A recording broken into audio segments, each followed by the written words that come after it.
to add value to our products, we are going to create jobs, and we are also going to create wealth. Let me also say that, mindful of this solemn obligation to do right, while laying the foundation of a flourishing nation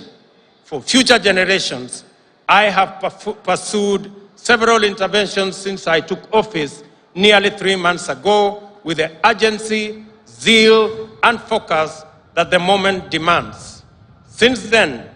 we have engaged successfully to reorient policing operations from a heavy and illegitimate reliance on illegal and extrajudicial interventions, which frequently entailed such intolerable violations as abductions,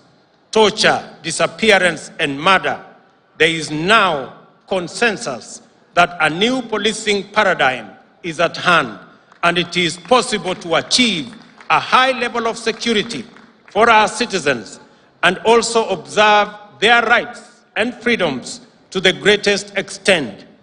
I commend the entire National Police Service, from the constable on the beat to the Inspector General, for the enthusiasm with which they have embraced the changes and enhanced our general security through increased vigilance and improved relationship with citizens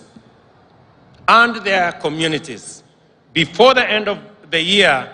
I will be appointing a task force to review the terms of service of our Kenya Police Service. It is instructive to note that